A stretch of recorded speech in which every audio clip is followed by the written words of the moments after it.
A worker works throughout his or life and earns a salary. However, how does this salary get spent?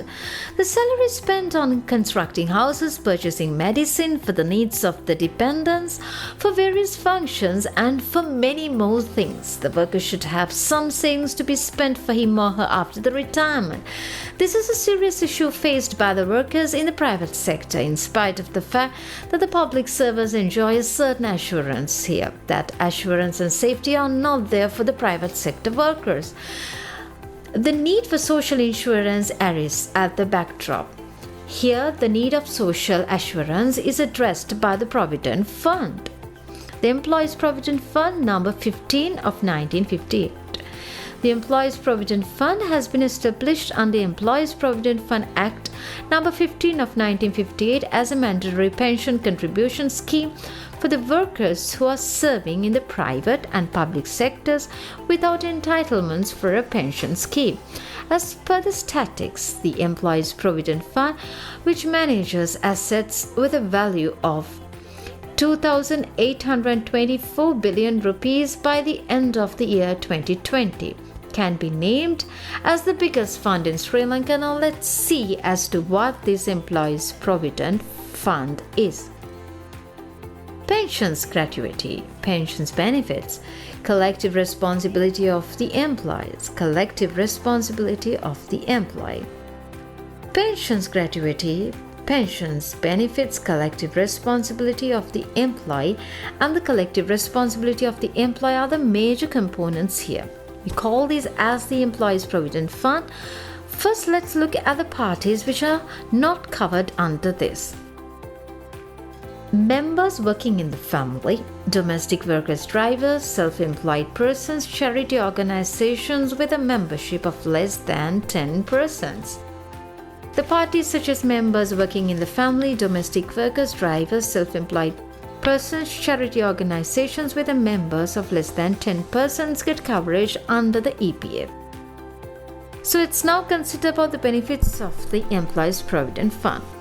The saving received at the retirement. Earlier we discussed that the EPF is a social insurance. So the special features of the social insurance are as follows. It's saving received at retirement. This is saving which can be drawn at retirement. Annually, the interest is added to the balance of the fund. Similarly, 30% of the Employees Provident Fund balance can be obtained for other purposes. The ability to obtain 30% of the balance of the Employees Provident Fund for other purposes. 75% of the EPF can be obtained as a housing loan. So, are you aware of these benefits? The Monetary Board of the Sri Lanka Central Bank is vested with the responsibilities and functions of this fund.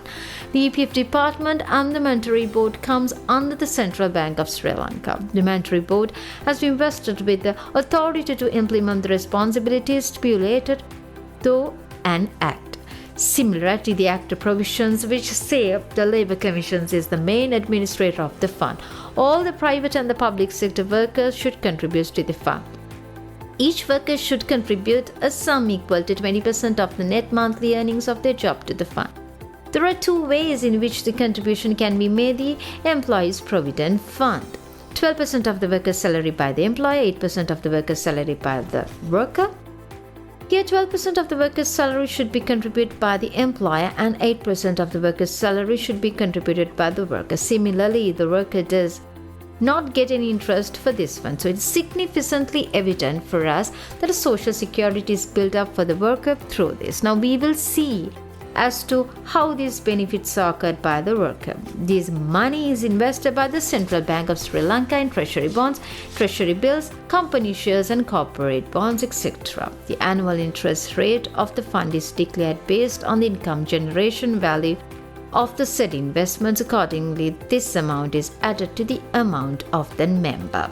Let's see what the possibilities for the members of the Employees Provident Fund to withdraw the Employees Provident Fund contributions when reaching the retirement age. At the completion of 50 years for women and 55 years for men. This contribution can be obtained when reaching the retirement age at the completion of 50 years for women and 55 years for men. Similarly, due to migration on permanent visa, permanent disability. In case of permanent disability, resignation from work due to marriage by females, or if a woman resigns from work after marriage by joining a pensionable job. When the person enters a new job with pension entitlements, in the case of death of a member, the legal heirs of the members are entitled for the contributions. The legal heirs of the members are entitled to get the contributions if the member is no more. In addition to the above instance, there are more other possibilities for a member to obtain the contribution of the fund. The members of the EPF have the possibility to obtain loans, keeping the fund balance as a surety. 5 lending institutions have ensured this facilitation, enabling the members to obtain housing loan. The members of the Employees Provident Fund have the possibility to obtain loans, keeping the fund balance as a surety.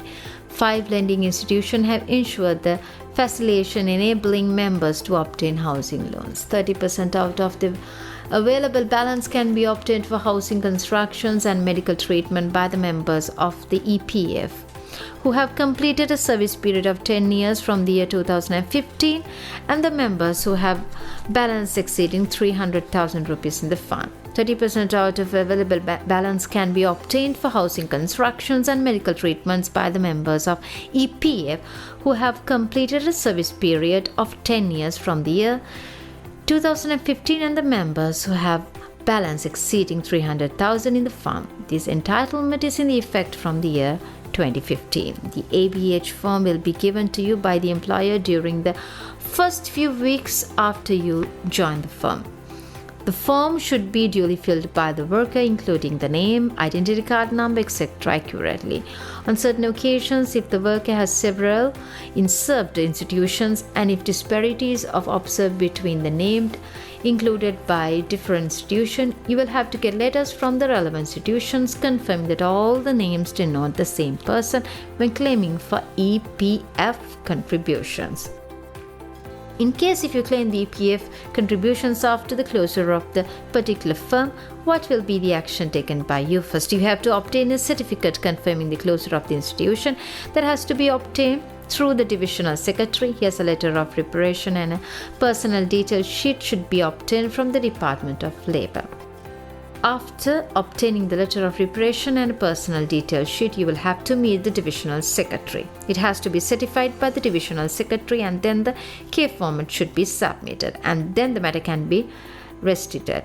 If the employer has defaulted the depositing of the fund contribution in spite of the fact that the due amounts have been deducted from the salary of the worker, it's still the responsibility of the employer to settle the dues. In case of a worker submits a written form, a letter stating that he or she does not need to get the EPF or ETF contribution back, the employee is further responsible and accountable to release the funds as stipulated by the Act. 8% contributed by the worker and 12% contributed by the employer should be duly deposited in the EPF fund. Social space. This is your space. Your protection is your right. Please join us to reach the latest information on social space. Subscribe us. Press the bell icon too.